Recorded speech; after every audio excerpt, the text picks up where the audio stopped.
자, 안녕하세요. 저희 오늘 이제 조스특리제한법 수업을 하고요. 마지막 실전 세법 악연습 끝내도록 합시다. 지금 이제 제4장이죠. 또는 제4편이라고 이야기합니다. 저희가 이제 세법학 2부라고 간단하게 이제 다시 한번 정리를 좀 하겠습니다. 세법학 2부는 그죠. 기본적으로 부가가치세법이 이제 35점이 나오고요. 35점이 이제 출제가 됩니다. 그리고 이제 소비세죠. 개별 소비세법이 뭐가 나와요. 그죠? 20점 정도 출제가 이루어집니다.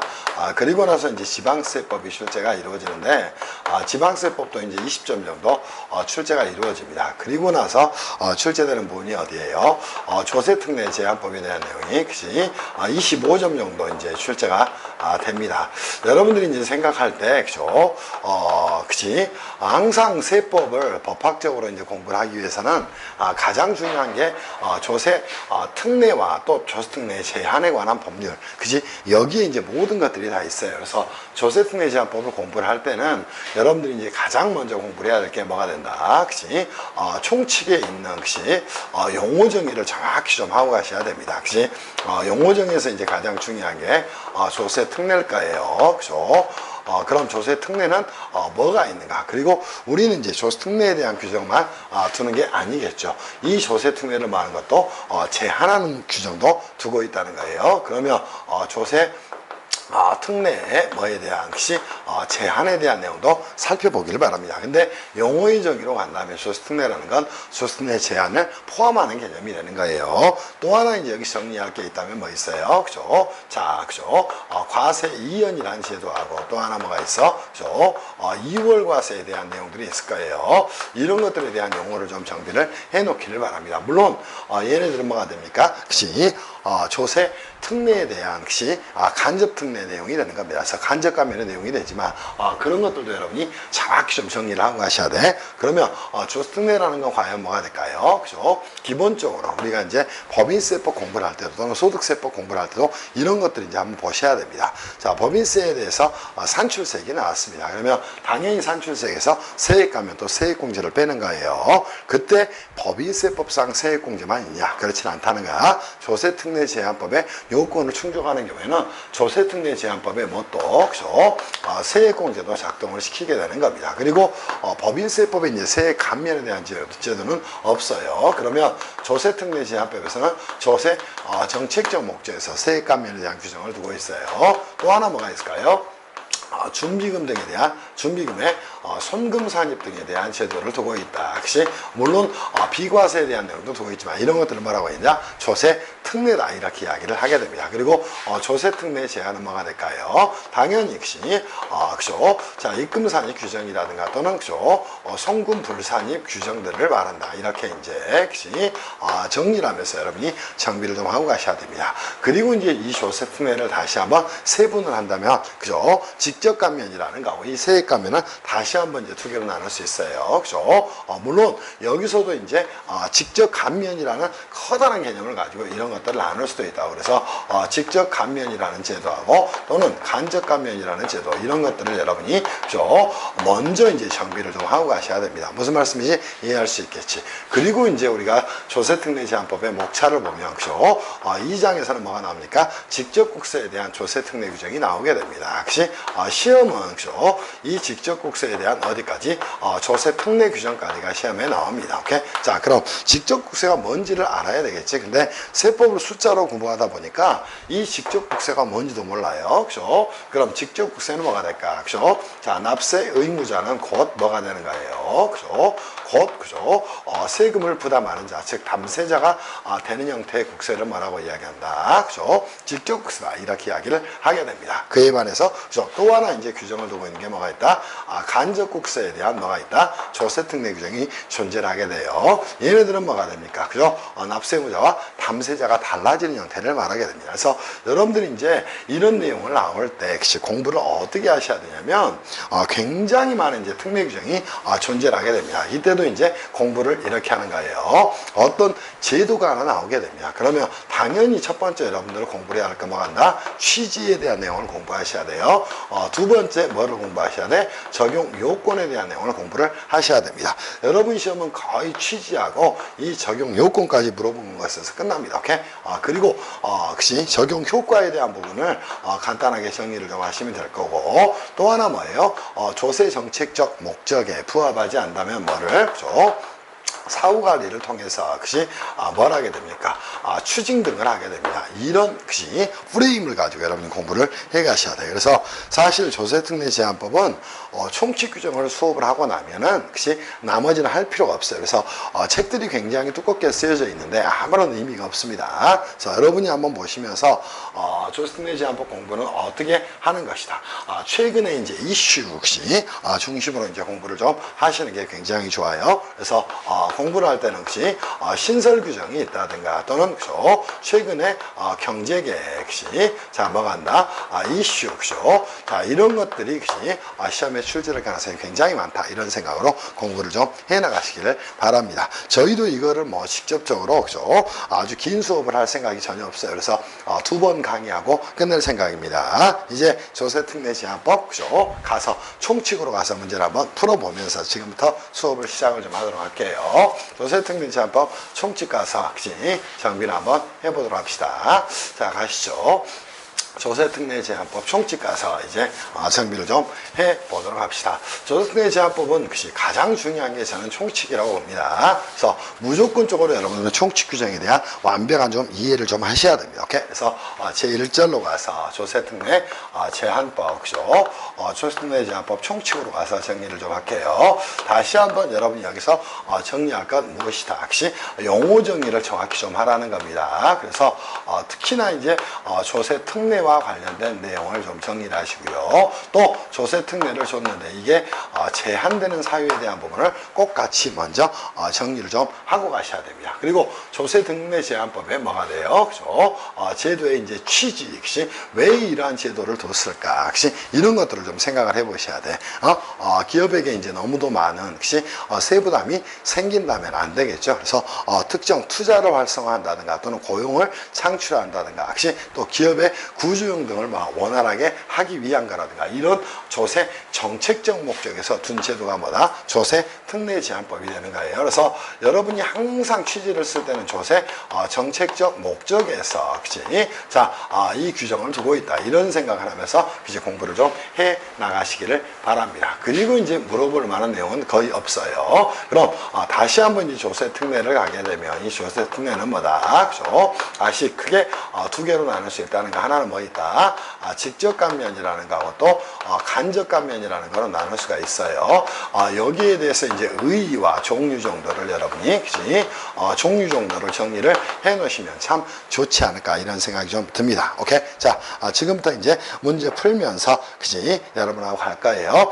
조세특례 제한법은 이론적 깊이가 크지 않습니다. 그래서 여러분한테 가장 중요한 내용보다 총칙 규정 정도 꼭 정리를 좀 해 놓으시라 이렇게 말씀을 좀 드립니다. 그리고 간략간략하게 수업을 할 거예요. 자, 문제 1번 가서 여러분하고 출발해서 문제를 한번 풀어보도록 합시다. 자, 문제 1번 가시죠. 조세특례 제한법상 다음에 물음에 답하세요. 25점 문제가 나왔죠. 자, 조세특례 제한법은 조세특례 남용과 중복지원 등을 방지 또 규제하기 위해서 조세특례 제한하는 장치를 마련하고 있답니다. 조세특례 제한제도의 필요성과 특례 제한 내용을 설명을 좀 하라 이렇게 설명을 했네요. 그럼 첫 번째 물음이 뭐가 됩니까? 조세특례 제한제도가 조세특례를 줬는데 이걸 제한하고 있는 제한 제도의 자 뭐에 대한 필요성에 대한 자 뭐 하자는 거예요. 필요성을 한번 써보라. 그럼 조세특례 제한제도는 왜 필요할 것인가? 첫 번째 뭐 하자는 거예요.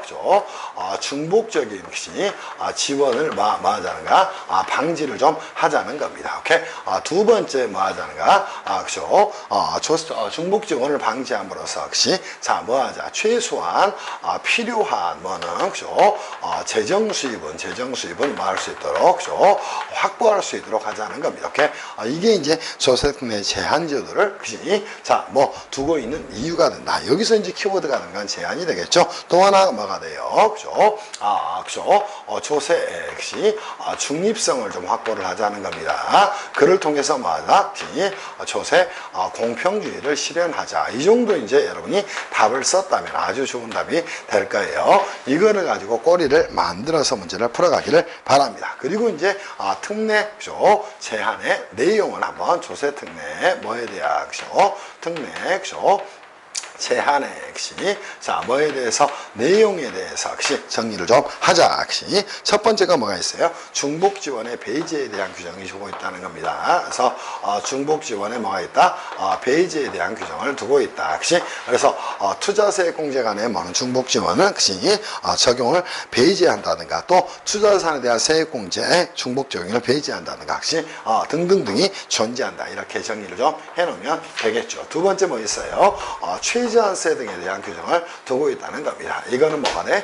개인 또는 법인이 역시 사업을 영위하는 경우에 최소한은 부담해야 될 세금을 말하게 됩니다. 오케이? 역시 이익 있는 곳에 이제 과세한다. 이런 취지에서 이제 이런 규정을 두고 있는 것이죠. 그리고 나서 뭐가 있다? 그 밖에 특례 규정이 존재한다. 이렇게 답을 그지 꾸려가면 되지 않겠어요? 그럼 이 그 밖에 특례는 뭐가 있다? 여러분들 뭐 상식적으로 생각해도 충분히 정리할 수 있겠죠. 첫 번째 뭐 한다? 추계 결정의 경우에는 역시 그죠? 뭐한다? 조세 특례의 적용을 배제한다. 역시 그 밖에 특례의 제한 내용이 되겠죠. 두 번째 이제 어떤 규정이 존재합니까? 역시 자 뭐 하는 경우에 역시 항상 우리가 이제 조세 특례 제한법에 세액 공제나 세액 감면을 하게 되면 그지 법인세 과세 표준 신고 시에 뭘 해야 돼요? 그지 당연히 신고를 해야 그지 이 이제 특례 제도가 적용이 되는 거예요. 근데 기한 후 신고를 했다는 겁니다. 이때는 특례가 적용이 되지 않는다. 이렇게 정리를 좀 해놓으면 되겠죠. 또 하나 뭐예요? 그죠? 과세관청이 당초에 세액에 대해서 뭐라는 경우에 경정을 하는 경우에 당연히 역시 뭐란다? 역시 특례를 제한하고 있다. 이게 이제 일반 사항이 되는 겁니다. 무슨 말씀인지 이해할 수 있겠지. 그리고 이제 소득세법에서는 역시 한 두 가지를 두고 있다는 거예요. 그죠? 첫 번째 어디에서 역시 소득세법에서 뭘 역시 사업용 계좌 복식정보 의무자가 사업용 계좌에 대한 개설 의무를 뭐하지 않는다든가 이행을 하지 않았다는 겁니다. 그럼 가산세를 붙인 것과 더불어서 뭐한다? 소득세법상 세액 감면에 대한 규정 또 조세특례 제한법에 소득세에 대한 세액 감면 규정 또 세액 공제 규정 이런 것들을 적용하지 않겠다. 이렇게 정비를 좀 해놓으면 되겠죠. 또 하나 뭐 있어요? 양도소득세에 있어서 허위계약서 등을 허위계약서 등을 뭐한 경우에 작성을 한 경우에 역시 뭐한다? 조세특례를 제한하고 있다. 이 정도 이제 여러분이 보시면 충분히 문제를 풀 수 있을 거예요. 그래서 이런 것들도 가장 중요한 게 목차와 키워드가 되는 것이다. 그렇게 생각하면서 공부를 해 나가시기를 바랍니다. 무슨 말씀인지 이해할 수 있겠지. 자, 이제는 어디 갈까? 문제 2번 가서 이제 여러분하고 정비를 좀 해볼게요. 그리고 이런 것들을 건 바이 건으로 문제를 다 풀지 말고 혹시 실제로 들어가서 여러분이 전체를 한번 기출문제를 스크리닝을 해보세요. 그럼 별게 진짜 없어요. 자, 문제 2번 가서 여러분하고 정비를 좀 해봅시다. 간단하게 정리할 거예요. 자, 문제 2번 가서 정리하시죠. 조세특례 제한법상 다음 물음에 답하세요. 2008년도 세무사 2차 기출문제가 됩니다. 첫 번째 물음 2에 대해서 그죠? 물음 1에 대해서 한번 정비를 해볼까요? 자, 목 찾아봅시다. 조세특례 제한 제도를 이론상 직접 감면과 간접 감면으로 구분할 수 있다. 직접 감면과 간접 감면의 과상 효과를 설명하고 그 대표적인 유형을 설명하세요. 그러면 이제 여러분들 그죠? 직접 감면에 대해서 첫 번째 뭐 하면 된다. 그죠? 과세상 효과에 대해서 설명하라. 과세상 효과에 대해서 설명을 하고 그죠? 두 번째는 뭐 대표적인 유형을 열거하라. 대표 유형이라고 이야기할 수 있겠네요. 이거를 좀 정리하라. 두 번째에 대해서는 뭐에 대해서 간접 감면에 대해서 뭐라고 나서 과상의 효과를 과상의 효과에 대한 내용을 설명을 하고요. 대표적인 유형에 대해서 정리하라. 이렇게 정리하면 되겠죠. 자, 직접 감면이란 무엇이다? 세, 그시, 뭐예요?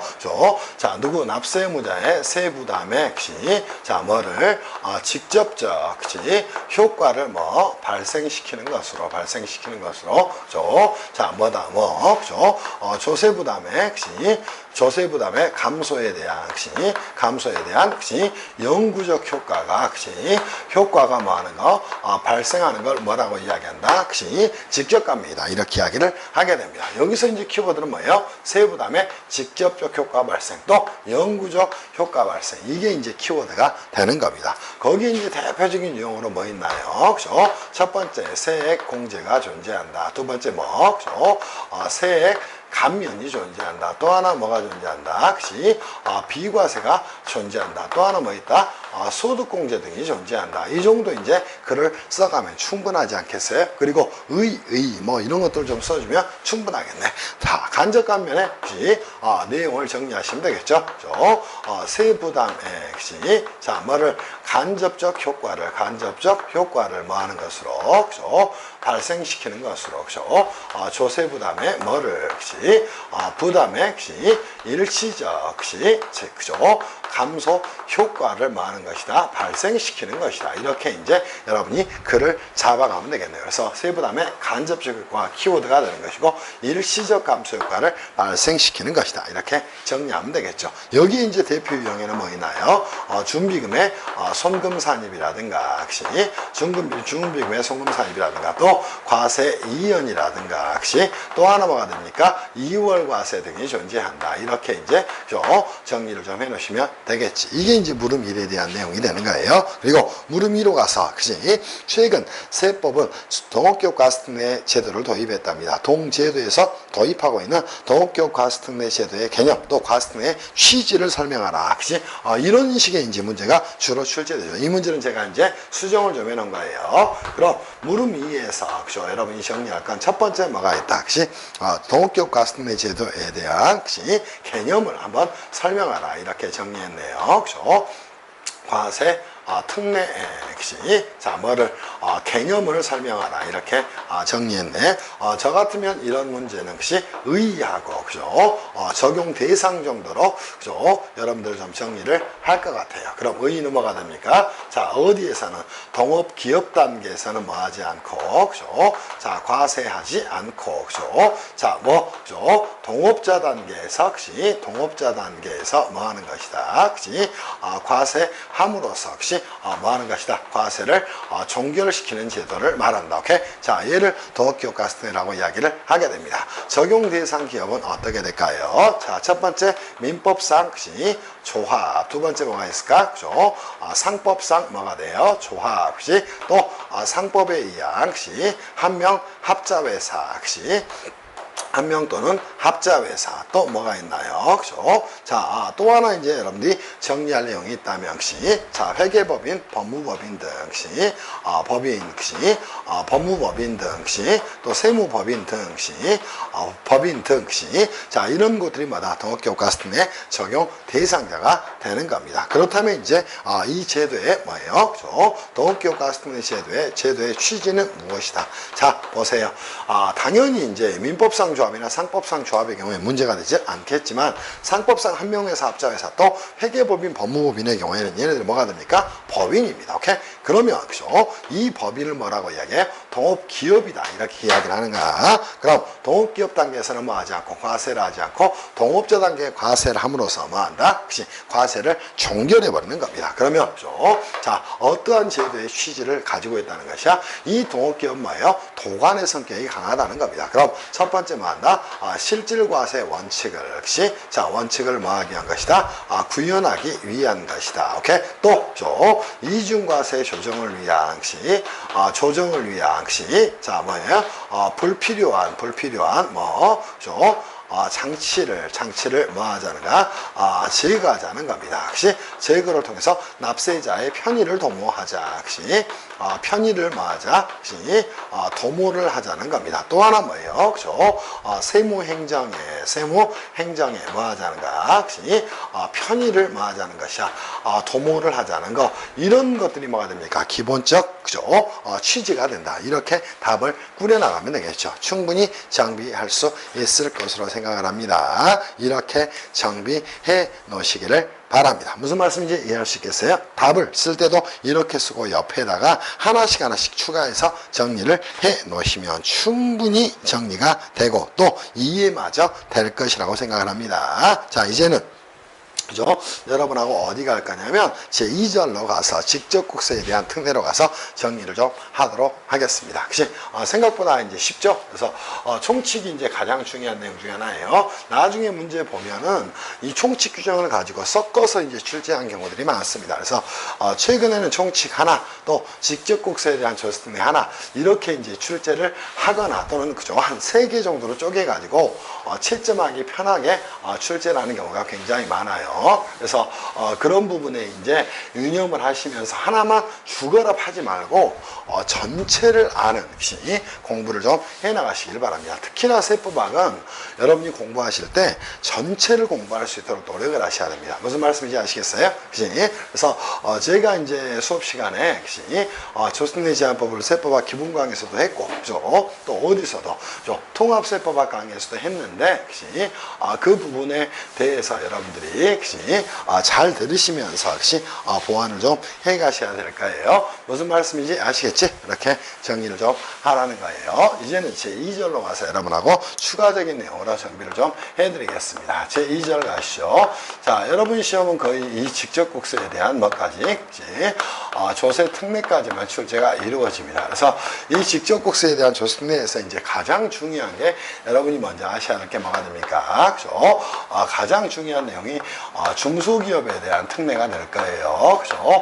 이 부분들을 꼭 좀 정리를 하세요. 그래서 중소기업에 대한 투자세액공제라든가 중소기업에 대한 특별 세액감면이라든가 또 창업 중소기업에 대한 세액감면이라든가 이런 것들을 좀 정리를 해 놓으셔야 됩니다. 두 번째, 그죠? 기업의 뭐와 관련된 구조조정과 관련된 특례에 대해서 좀 정리를 하셔야 될 거예요. 여기에 이제 2016년도에 제가 수업에서 스탁옵션 나올 수 있습니다. 그랬더니 그 해 그냥 나왔죠. 그래서 그죠?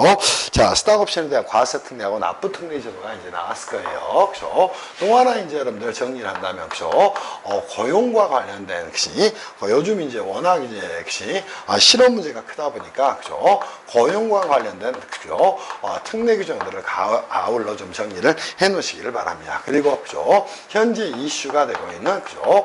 시사적인 부분들까지 여러분들이 좀 챙기시면 되지 않을까 싶어요. 문제는 굉장히 간단히 출제됩니다. 그러니까 조금만 공부하셔도 충분히 정리할 수 있을 거예요. 자, 이제는 문제 1번 가서 여러분하고 직접 한번 풀어보도록 하겠습니다. 자, 문제 1 가시죠. 조세특례 제한법상 창업 중소기업 및 창업 벤처 중소기업을 위한 세액감면과 관련해서 다음 물음에 답하세요. 그러면 이미 여기서 대상 기업을 줘버린 거야. 오케이? 근데 이제 이러한 생각을 하지 않고 다른 나라 세계에 있는 것처럼 문제를 풀면 안 돼요. 오케이? 그러면 자, 물음 1에서 한번 여러분한테 물어본 내용이 뭔가 한번 보세요. 자, 물음 1에서 정리할 게 뭐 있어요? 창업의 의의와 감면의 취지에 대해 설명하라. 이렇게 정리했네요. 그죠? 자, 그러면 25점이 나옵니다. 창업의 의의에 대해서 정비하세요. 근데 창업의 의의는 설명하지 않고 창업에서 제외되는 거 이런 것만 따지면 안 된다는 거. 오케이? 그럼 창업은 무엇이다. 이렇게 정리하셔야 돼. 그죠? 그죠? 자, 두 개로 정리하시면 되겠죠? 그죠? 자, 뭐함으로써 새로운 그죠? 사업을 뭐함으로써 개시함으로써 자, 뭐가 됩니까? 그죠? 그죠? 사업 창출에 원시적 효과가 있는 것을 말한다. 창출에 뭐가 있는 걸 말하나? 원시적, 효과가 있는 것을, 효과를 발생시킨 걸 창업이라고 이야기를 한다. 그럼 이 창업에서, 그죠? 창업에서 뭐가 되는 것? 배제되는 것들은 어떤 것들이 있다. 이렇게 정리하면 되겠죠? 개인 기업의 뭐 법인 전환이라든가, 법인 전환이라든가, 또는 뭐가 돼요? 그죠? 합병 등을 통해서 합병 등의 그죠? 구조 변경을 통해서 새로운 회사가 설립되는 방식의 경우에는 만다 창업에서 제외된다. 이렇게 글을 쓰는 거로 충분합니다. 또 하나, 그지? 창업 중소기업에 대한 세액과 면의 취지, 그지? 그죠? 제도의 뭐에 대한 그죠? 취지에 대한 내용을 물어봤네요. 그러면 첫 번째 뭐가 있을까? 그지? 창업을 뭐 하자는 거예요? 그죠? 활성화하자는 겁니다. 그지? 또는 창업을 뭐 하자는가? 유도를 시키자는 겁니다. 오케이? 그럼으로써 뭐 하자는가? 창업에 대한 지원을 그죠? 강화하자는 겁니다. 그를 통해서 뭐예요? 그죠? 중소기업에 뭐를 도모하자? 중소기업의 활성화를 도모하자. 그죠? 활성화를 도모하자는 겁니다. 그를 통해서 뭐 하자? 그죠? 고용 창출 및, 그치? 뭐 하자? 증대에 뭐 하자? 기여를 하자. 그러면서 이제 마지막으로, 그죠? 그를 통해서 뭐 하자? 국민 경제, 그치? 발전에 기여하자. 이게 이제 여러분이 보셔야 될 내용이 될 것이야. 이런 식으로 이제 여러분이 글을 써갈 수 있어야 한다는 거예요. 그럼 물음 1은 끝났죠? 그죠? 물음 2로 가서 이제 여러분이 정리할 내용은 과연 무엇인가 한번 보면 되겠죠. 이렇게나 간단해요. 그럼 물음 2에서 물어본 건 뭐가 있습니까? 오케이? 그죠? 당연히 세액과 면의 적용 대상 기업에 대해서 정리를 좀 하라 이렇게 정리했죠. 그죠? 세액과 면에 뭐가 있어요? 적용 대상 기업은 과연 어디가 될 것인가? 한번 봅시다. 첫 번째 뭐가 있어요? 그죠? 창업 중소기업이 존재를 하게 됩니다. 그치? 그죠? 또 하나가 뭐가 있을까? 그치? 이미 창업 벤처 중소기업도 존재한다. 그치? 이미 답에서 줬잖아요. 그죠? 벤처 또 중소기업도 존재한다. 세 번째, 그지? 에너지, 그지? 신기술, 그지? 사업을 영위하는 또, 그죠? 신기술 사업을 영위하는, 신기술, 그죠? 사업을 영위하는 중소기업도, 그죠? 존재한다. 또 하나 뭐 있다? 창업, 그죠? 보육센터, 그지? 센터, 그죠? 그죠? 사업을 영위하는, 그죠? 사업자도 포함이 된다. 이런 것들이 대상이 되지 않겠어요? 그지? 그리고 나서 얘네들에서 뭐 하겠다, 그지? 전체적으로 세액감면의 내용에 대해서 문제가 나온 거예요. 그럼, 그죠? 물음 3에서는, 그지? 이 기업들에 대해서 뭐 합니까? 세액감면은 어떻게 한다, 그죠? 당의 연도와, 그죠? 그 이후 사업연도에, 그 이후 뭐에 대해서, 사업연도에, 그치? 사업연도에 뭐가 돼요? 그죠? 직접국세가 되니까, 그치? 소득세나 또는 법인세, 그치? 그 이후 몇 개 사업연도? 그죠? 4개 사업연도 동안 소득세와 법인세 얼마를 50%를 뭐 하겠다? 감면을 해주겠다. 이게 이제 여러분이 풀어야 될 내용 전부라고, 오케이? 이렇게 여러분이 정비를 좀 해놓기를 바랍니다. 그래서 우리가 이제 실제로 이러한 문제들을 볼 때, 그치? 어려운 내용이 전혀 없어요. 그래서 전체적으로 글림싸움에서 여러분이 글을 어떻게 써갈 것인가 이런 부분을 그치? 정비를 좀 해놓기를 바랍니다. 무슨 말씀인지 이해할 수 있겠죠. 충분히 정리할 수 있을 것으로 생각합니다. 그치? 그러면서 이제 문제 2번 가서 풀어도 다 똑같은 내용이에요. 그래서 이 정도 뭐 공부하시면 충분히 여러분이 잘 하실 수 있을 거라고 생각합니다. 그래서 이 수업을 통해서 여러분이 이제 답안지를 쓰고 문제를 대하는 방법 정도만 가르쳐 드리고 마칠 거예요. 이 정도 정비를 좀 해보겠습니다. 그래서 세세하게 그치? 우리가 이제 자격농지에 대한 양도세 감면을 가면 여러분이 정리를 해놔야지, 그치? 제가 정리해봐야 아무 의미가 없어요. 그래서 크게 보면서 공부들을 좀 하시라 이렇게 말씀을 좀 드립니다. 문제 2번 가서 정리해 봅시다. 조세특례 제한법상 재무구조 개선 계획 등에 따른 기업의 채무 면제 이익에 대한 과세특례 및 그치? 내용 및 사후관리에 대해서 설명을 하세요. 이렇게 정리해 놨네요. 그럼 문제 2번에서 물어본 건 뭐가 됩니까? 그치? 첫 번째 물어본 게 뭐 있어요? 그죠? 재무구조, 그죠? 개선 계획 등에 따른 기업의 채무 면제 이익에 대한, 그치? 재무구조 개선 계획 등에 따른 그죠? 채무 면제 이익에 대한 어떤 내용이 있어요? 과세, 특례에 대해서 정리하라. 이렇게 정리를 했네요. 그럼 첫 번째 이제 적용 요건을 정리를 하시고, 두 번째는 어디를 정리하시면 돼? 적용 효 효과를 정리를 좀 해놓으시면 된다는 거야. 이게 이제 여러분이 정리해야 될 내용이 되겠죠. 그리고 나서 뭐가 있습니까? 두 번째는 역시 여기에 대한 사후관리 규정을 정리하라. 이렇게 여러분이 정리를 했어요. 오케이? 그러면 그죠? 재무구조, 그죠? 개선 계획 등에 따른 기업의 채무 면제 이익에 대한 뭐가 과세 특례가 나왔습니다. 오케이? 무슨 말씀인지 이해할 수 있겠어요? 그러면 적용 요건으로 첫 번째는 뭐가 돼야 됩니까? 그죠? 당연히 역시 자, 당사자 간에 뭐가 있어야 한다. 오케이? 금융 채무에 대한 면제가 있어야 됩니다. 그죠? 면제가 있어야 된다는 겁니다. 두 번째, 당연히 역시 채무를 면제하기 위해서는 역시 관련 역시 근거, 그죠? 자, 뭐에 의한 법령에 의한 역시 자, 뭐가 채무 면제가 있어야 된다는 거예요. 그럼 자, 두 번째는 뭐다? 관련 뭐에 따른 법령에 따른 역시 법령에 따른 뭐가 있어야 돼요? 면제가 있어야 된다는 겁니다. 그리고 채무 면제이익에 대한 과세 특례를 받기 위해서는 당연히 세 번째는 뭘 해야 돼요? 과세 특례를 신청을 해야 된다는 겁니다. 이렇게 이제 여러분이 가셔야 됩니다. 무슨 말씀인지 이해할 수 있겠어요? 그러면 그죠? 자, 금융채무를 면제받았다. 누가 받았다? 내국법인이 금융기관으로부터 금융채무를 면제받았어야 한다. 이렇게 이제 글을 써가라는 겁니다. 두 번째, 금융채무의 면제가 당사자 간의 협의에 의해서 이루어진 게 역시 순수하게 협의해서 이루어지면 안 돼요. 당연히 뭐에서 관련 법령에 따라서 채무 면제가 일어나야 됩니다. 그게 첫 번째 액쇼 관련 법령이 채무자 회생 및 뭐가 있어요? 파산에 관한 법률이 존재를 하게 될 것이고, 그죠? 또 그죠? 여러분이 이제 쓸 수 있는 건 뭐 있어? 기업, 그죠? 구조조정, 그죠? 구조조정 촉진법, 그죠? 이런 것들이 이제 역시 존재라면 되지 않겠어요? 그죠? 자, 이런 것 등이다. 역시 거기에 따라서 금융채무가 면제됐어야 한다. 그렇게 정리하면 되겠죠. 그리고 당연히 과세특례는 언제 신청하는가? 역시 당연히 역시 언제 과세표준 신고 시에, 그죠? 표준 그죠?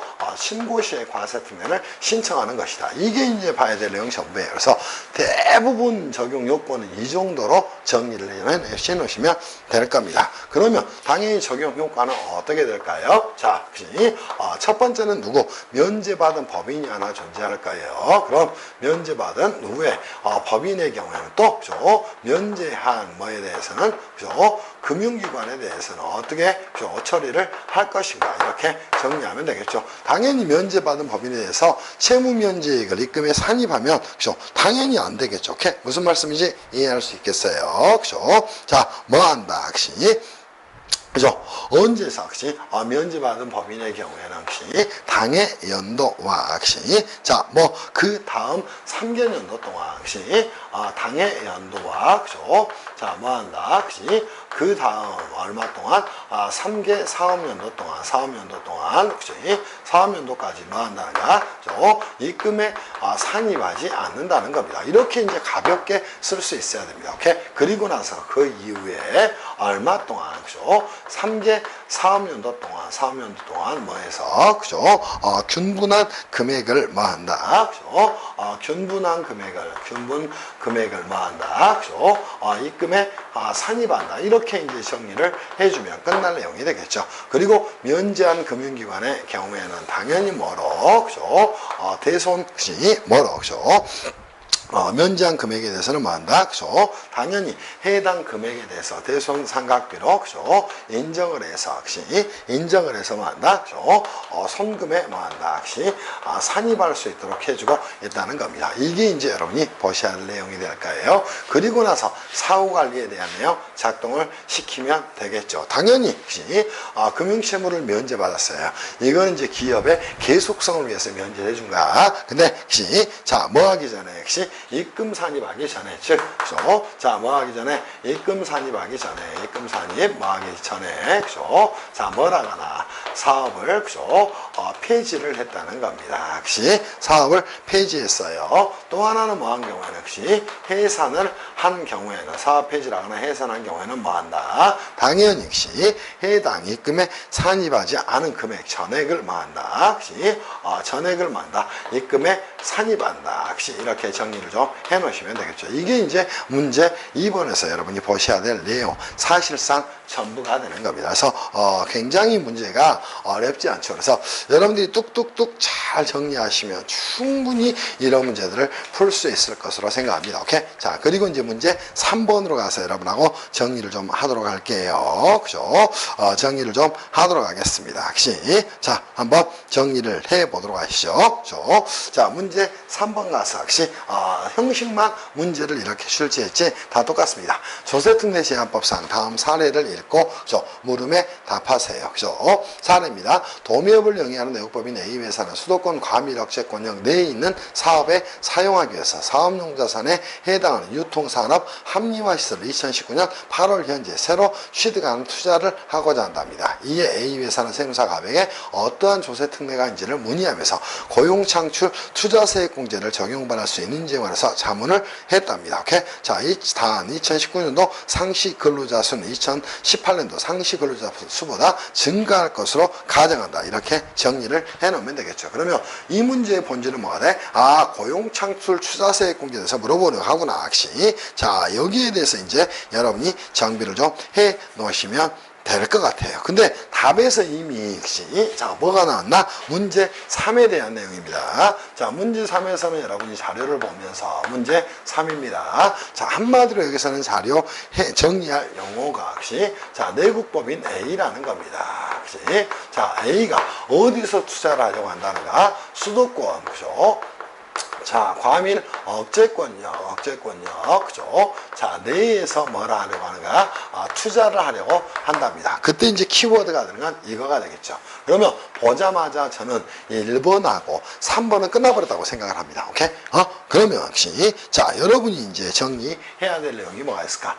물음 1에 대한 내용 한번 가보세요. 그죠? 자, 물음 1은 뭐라고 나왔어? 그치? 조세특례 제한법상 조세특례의 정의에 대해서 설명하라. 이렇게 이야기를 했습니다. 그 조세특례 혹시 정의에 대해 설명하라고 이야기했어. 이거는 어디 나오는 용어야? 용어의 정의에서 나오는 내용이 됩니다. 그럼 조세특례란 조세특례 제한법상 자 보세요.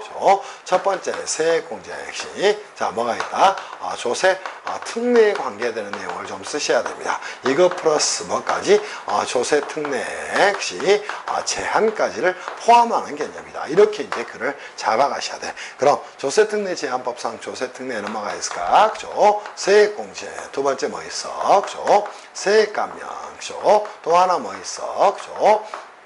준비금에 손금 산입 등이 존재를 하게 된다. 그죠? 송금 뭐가 있다? 산입 등이 존재한다. 이 정도 뭐 글을 써주시면 충분하지 않겠어요? 송금 산입 등이 존재하는 것이다. 이렇게 이제 잡아놓기를 바랍니다. 그리고 조세특례 제한에는 뭐가 있어요? 조세특례 제한법상 입금 산입이라든가 또는 송금 불산입 등에 대한 제도가 존재한다. 그러면서 5점을 쉽게 맞았잖아. 오케이? 자, 두 번째 역시 조세특례 제한법상 고용창출 투자세액 공제 적용 요건을 대상자 또 적용 대상 업종 또 투자상 자산의 범위 또 고용 요건으로 그죠? 구분해서 설명을 하라. 이렇게 문제를 출제했어요. 4개를 가지고 15점을 줬으니까 하나당 4점짜리가 되겠네. 그럼 물음 위로 가서 이제 여러분이 정리를 먼저 해놔야 되는 거 봐요. 답안지입니다. 그럼 첫 번째 뭐가 나왔어? 고용 창출 투자세액 공제에 역시 적용 대상자에 대해서 여러분이 정리를 해 놓으시면 되겠죠. 그죠? 두 번째는 어디가 될까요? 그죠?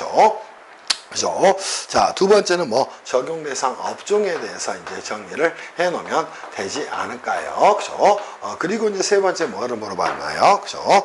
투자상 자산의 그죠? 투자 대상 뭐에 대한 그죠?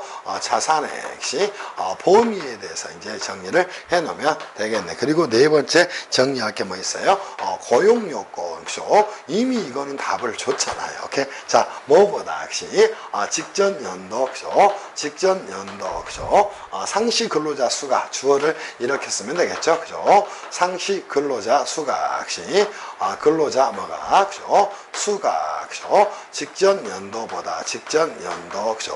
연도보다, 그죠? 당해 연도에, 그치? 당해 연도에 뭐가 되지 않았어야 돼요, 그죠? 감소하지 않았어야 된다, 오케이? 그치? 즉시, 같거나 또는 뭐가 돼야 돼요? 그죠? 증가하지 않았어야 된다는 겁니다. 이게 이제 일반적인 원칙적 요건이 되는 겁니다. 그럼 얘가 뭐가 되는 것이고, 원칙 요건이 되는 것이야. 다만, 예외적으로, 누구의 경우에는, 중소기업의 경우에는 뭐가 없다? 제한이 없다. 이렇게 잡아놓으시길 바랍니다. 그러면 적용 대상자도, 그죠? 첫 번째 누가 될까요? 그죠? 자, 첫 번째, 역시, 내국인으로서, 그죠? 내국인으로서 뭐 한다? 그죠? 시행령에서, 대통령령에서, 그죠? 영에서, 역시, 정한 뭐라는 경우 투자를 하는 경우. 두 번째는 뭐가 될까? 중소기업으로서 역시 대통령이 정한 투자를 하는 경우. 이렇게 정리를 해놓으면 되겠죠. 그죠? 그리고 항상 우리가 이제 중소기업에 대한 특례를 적용할 때도 그렇고, 우리가 조세특례 제한법에서 배제가 되는 건 어디예요? 소비성 서비스업을 제외한 모든 업종은 다 적용 대상 업종이 된다. 그래서 자, 이렇게 정리하면 되겠죠. 소비성 뭐를 서비스업을, 그죠? 제외한, 역시 자, 모든 업종은 뭐한다? 업종에서, 그죠?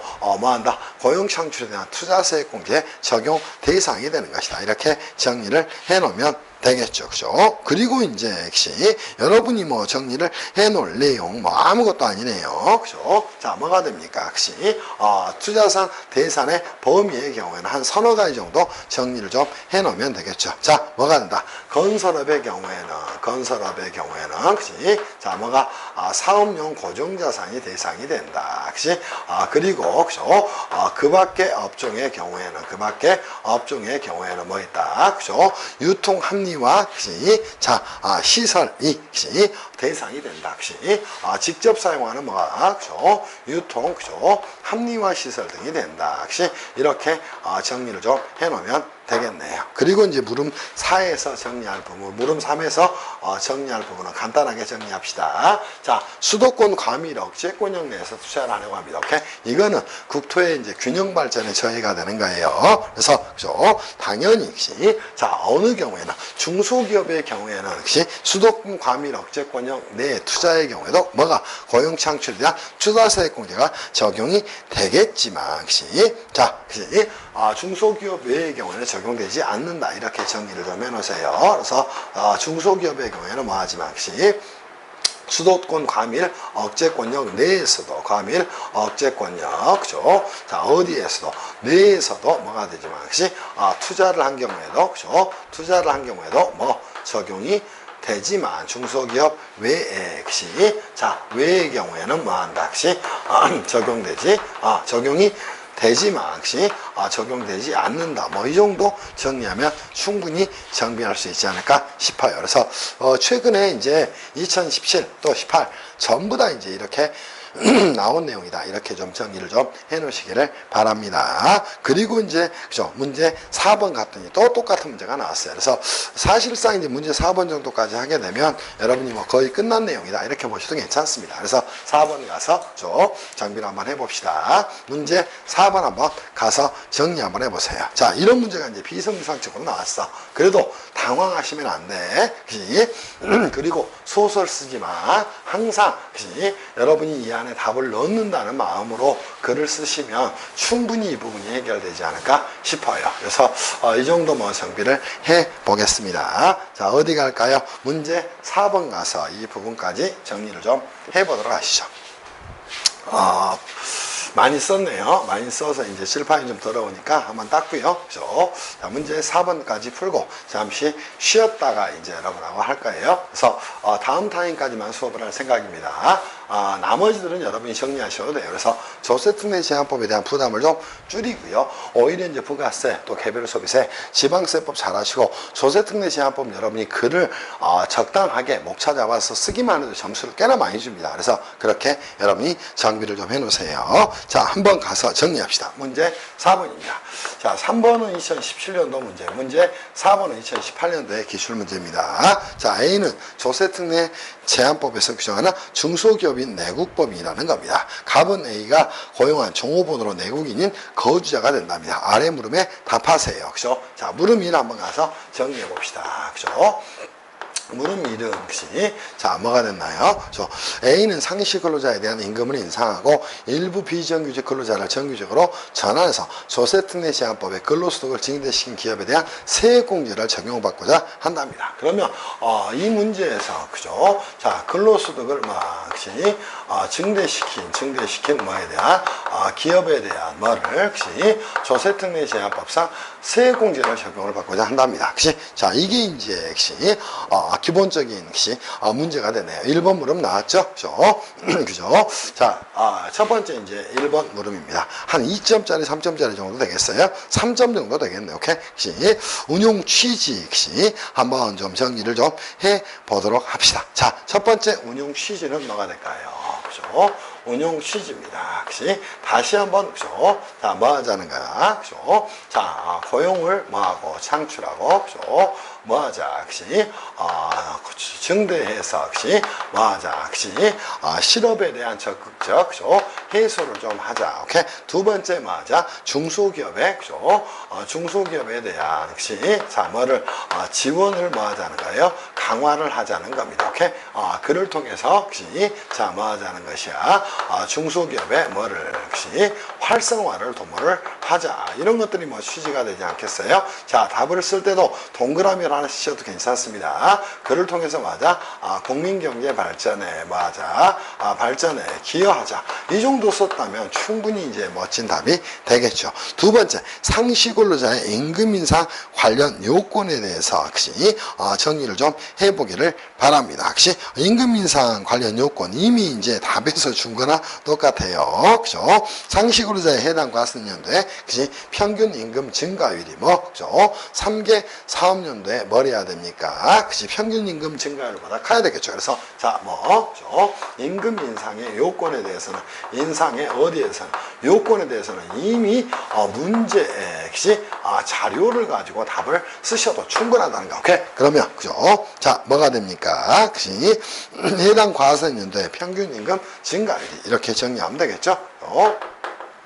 해당 과세연도에 뭐가 그죠?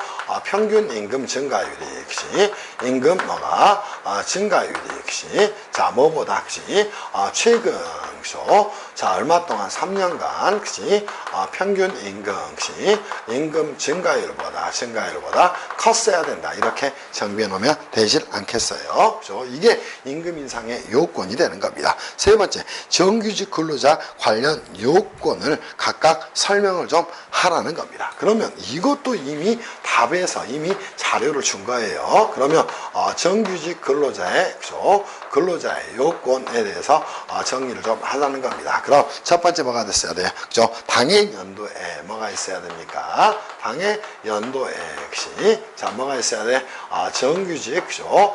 근로자의 역시 전환이 있어야 되겠죠? 오케이? 두 번째 그죠? 당연 역시 자 두 번째 요건은 뭐가 돼요? 그죠? 당해 연도에 상시 근로자의 수가 역시 당해 연도의 상시 근로자 수가 연도에 뭐가 그죠?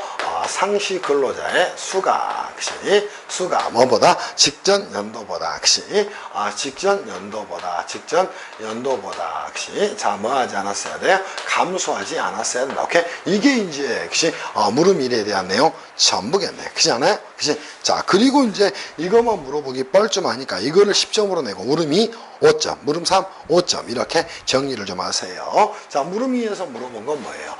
월세액에 대한 세액공제를 물어보지 않았나요? 그죠? 자 월세액에 대한 뭐를 물어봤어? 세액공제를 물어봤어. 그래서 요즘 트렌드가 문제를 3개로 여러분들 쪼개서 냅니다. 그러면 월세액에 대한 세액공제에서도 첫 번째 물어본 게 뭐 있어? 자 제도의 운용 취지에 대한 내용 여러분이 정리를 좀 해놓으시면 되겠죠. 그래서 취지만 잘 생각해서 봤더라도 이 문제를 푸는데 아무런 문제가 없어. 자 월세액에 대한 세액공제는 뭐가 됩니까? 혹시 자 첫 번째 뭐 하겠다? 혹시 자 무주택자의 혹시 자 뭐를 혹시 무주택 세대 무주택 그죠?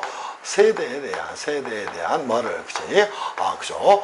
주거 생활에, 그죠? 주거 생활에 뭐를, 안정을 뭐 하자는가, 도모를 하자. 이게 이제 첫 번째, 그죠? 내용이 될 겁니다. 두 번째 뭐 하자는가, 그치? 월세액에 대한, 그치? 자, 뭐를, 그치? 월세액에 대한, 그죠? 자, 뭐 하자는가, 세원을, 그죠? 양성화해서, 그죠? 자, 뭐 하자, 재정 수입, 그죠? 재정 수입 확대를, 그치? 자, 뭐 하자, 그치? 도모하자. 이런 것들이 이제 두 번째 취지가 될 겁니다. 세 번째 뭐가 될까요? 무주택 세대주에 대한, 그치? 주택 마련을, 그치? 우회적으로 뭐 하자, 지원하자는 겁니다. 그래서, 그죠? 조세, 정책적, 무주택 세대주에 대한 조세 정책적, 뭘 하자? 지원을, 그치? 강화하자. 이런 것들이 이제 제도의 취지가 되겠죠. 두 번째 이제 적용 대상자는 어떻게 되는가 이렇게 정리하면 되겠죠. 자, 두 번째 이제 적용 대상자는 어떻게 됩니까? 그죠? 대상자는 그치? 첫 번째 근로소득이 있는 자로서 근로소득이 있는 자로서 총 금액이 얼마? 7천만 원 이하에 해당하는 자가 대상이 된다. 이렇게 잡아놓으면 되지 않겠어요? 그치? 그래서 7천만 원 뭐다? 그치? 이하에 그죠? 근로소득이 있는 그치? 거주자로서 그죠? 해당 근로소득이 얼마? 7천만 원 그죠? 이하인 자 그죠? 이하인 자입니다. 그리고 종합소득이 있는 자가 되겠죠. 그죠? 다만 이자가 대상이 되는데 그치? 자, 뭐가 종합소득 뭐가요? 그죠? 종합소득 금액이 그치? 종합소득 금액이 얼마? 그치? 6천만 원. 그죠? 6천만 원을 뭐 하는 경우에 초과한 경우에는 뭐 하겠다? 제외하겠다. 이게 이제 두 번째 내용이 되겠네. 세 번째 이제 월세액에 대한 세액 공제는 어떻게 될 것인가? 그치? 세액 공제는 그치? 한마디로 그죠? 자, 월세 지급액에 그치? 지급액에 얼마를 곱하기 그죠? 12%를 적용하는 것이다. 뭐 이 정도 정리하면 되지 않겠어요? 그죠? 충분히 여러분이 정리를 해 놓으면 될 겁니다. 또는 얼마씩 10%를 적용하는 것이다. 이 정도면 뭐 충분히 정리할 내용이 됐겠네. 그리고 이제 마지막에 여러분이 정리해야 될 월세 공제액의 적용 요건에 대해서 이제 정리를 해보면 되는데, 이건 뭐, 그죠? 세액공제, 적용 요건입니다. 세액공제, 그죠? 자, 뭐, 적용 요건입니다. 당연히 뭐 하는 것이다. 그죠? 적용 요건이에요. 당연히 뭐, 종합소득세, 그죠? 신고시, 당연히 뭐 해야 됩니까? 세액공제 신청을 해야 된다. 이 정도 뭐 정리했다면 끝날 내용이 되겠죠. 세액공제를 뭐 하는 것이다? 신청하는 것이다. 끝. 그치? 그리고 물음 3에서, 그죠? 상생결제 지급액에 대한 세액공제를 받고자 한답니다. 자, 아마 물음 2가 8점 정도 나왔을 거예요. 그래서 이걸 아마 8점을 냈을 겁니다. 오케이? 그리고 이제 나머지, 어디? 물음 3이 어디? 7점 정도 출제됐을 거예요. 그래서 여러분들이 다 알고 있는 내용에 대한 내용을 출제한 거예요. 그래서 3번은 뭐가 나왔어? 상생결제 지급액에 대한, 결제 뭐에 대한, 지급액에 대한 뭐가 나왔어? 세액공제에 대한 내용이 나왔네요. 그죠? 자, 이것도 뭐가 됩니까? 자, 어음을 지급하지 않고 현금성, 그죠? 자, 지급액이, 자, 뭐가 돼야 돼요? 그죠? 일정 비율 이상이어야 되겠죠. 그래서 자, 이 내용은 여러분이 답을 보면서 정리하면 될 거예요. 해당 과세연도에 지급한 구매대금 중 현금성 결제금액이 차지하는 비율이 직전 과세연도보다 낮아지지 않아야 되겠죠.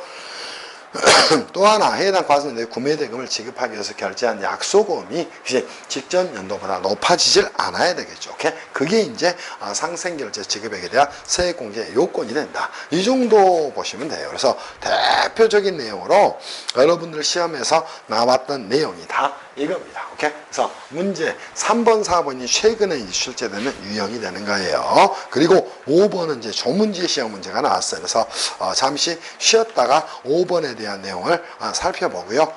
그 정도만 하고 뭐 수업을 끝내도 괜찮을 것 같아요. 잠시 쉬었다 하겠습니다.